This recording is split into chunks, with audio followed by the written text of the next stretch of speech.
Welcome to 31 Days of Horror. And can you believe it? But we are on day 29. October has flown by this year for me, and I'm very sad about it. I don't want Halloween season to be over. Libra season's already over, and now we're in Scorpio, and I guess I have to just go with it though. Life changes, the leaves change, autumn leaves, all of it, it all leaves. So let's do this. If you don't know, today I'm counting down the top 20 horrors out of all of the horror I have watched this past Halloween season. It was hard making a top 20 out of it. I could say I think I love all of these. On any other given year, they might have been in a top 10 or in a top 5 or in a top 3. So it's just the films that I have reviewed in the past, in the past 20, 25 days. Some of these I had seen before but saw in a different way, so it was back to me first time. I'm ranking them with that in mind. Not necessarily, obviously, some of these are classics that should be number 1, number 3, but these are during my experience, right? So it's all subjective. Art is subjective, horror is subjective, top 10s, top 20s are subjective. So this is just for fun. I love all of these films. There's no hate at all to any of these films, but just a fun way to kind of close out this 31 days. So come with me on a fun journey. I'll also only get 30 seconds. So just like my 1 minute summaries and my 1 minute reviews, this will be just a 30-second love fest, we'll call it. A horror fest. Yeah, 30-second horror fest where I'll just get to go off on this film in the best ways and why it's where it's at. But only 30 seconds. 1 minute's hard for me sometimes. So let's see how I do. Number 20, The First Omen. I can't say anything till I start the timer. 3, 2, 1.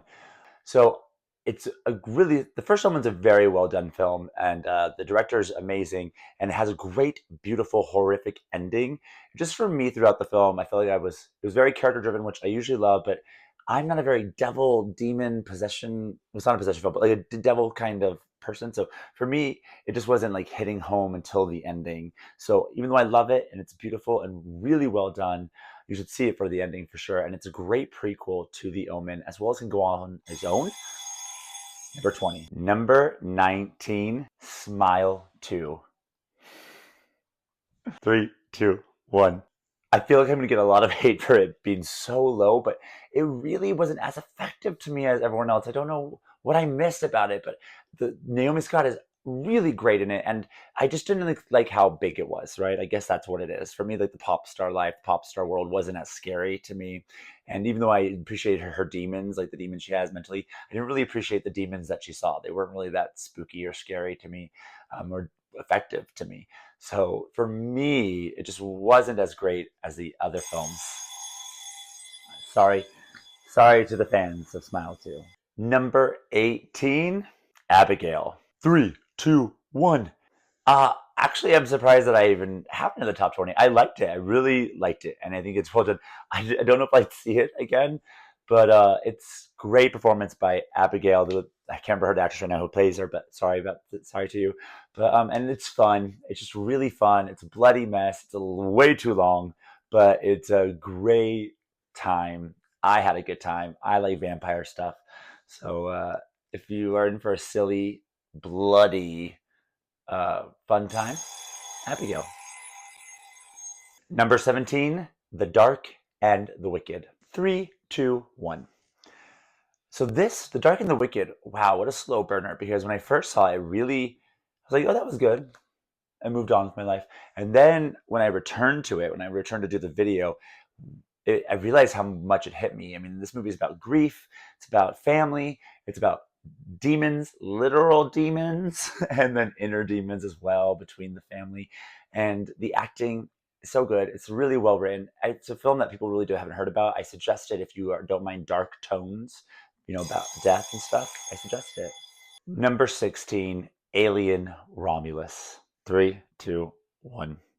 This is another one I feel like I'm going to get some hate for, but I think that I did myself a disservice by watching it home and not in the movie theaters. This is a film that deserves to be seen in the theaters. I truly feel that. And it's really well done still. I mean, again, all these films I love, and it just didn't really hit home with me. I'm hoping that they do more because I like the world they built, and I like that it was, secluded to one area to fight the xenomorphs and stuff. But overall, it just was mid for me. Number 15, In a Violent Nature. 3, 2, 1. Now let me start here. I appreciate how slow it was. I appreciate like the walking with the killer kind of whole thing. I think people get so much hate for what it is. Like that's what it is. It's supposed to be that. It's supposed to show you what the killer does, which I think is scary and hilarious at the same time, as well as I love Johnny. Now, the reason why it's so low is that ending. I really didn't think it stuck the ending. We needed a better ending, and Johnny deserved some more. I'm always a more, but with the creature kind of person. So I really enjoy it in A Violent Nature. Number 14, Thanksgiving. 3, 2, 1. Now to start, obviously some of these films before this one are much better, much more well written, much more well crafted, and all of that stuff. Now this is about my experience and the time I did it, and it lifted my spirits when I was in a very deep funk place because I love a slasher, and I wasn't expecting much because I'm not an Eli Roth fan, but it really kind of brought me back to the slashers I liked to watch as a kid. So this is a part of the 31 Days experience, right? It's a good film. It's fun, but it's not a great film, but it has to be a little bit higher than the others for that reason. Number 13, Them, The Scare, the television show, season 2. 3, 2, 1. The fact that this is as low as it is, just for me, shows how great the other ones are going to be. But this is such a freaking well done show. I hope it gets love and recognition when award season comes, if it's up for it, as well as the actors are so great in it. The scares are good in it.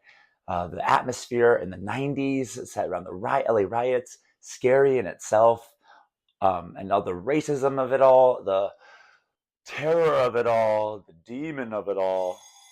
Well done. Number 12, Agatha All Along. 3, 2, 1. I wasn't even going to review this show for the 31 days because it's not going to end. It's not over yet.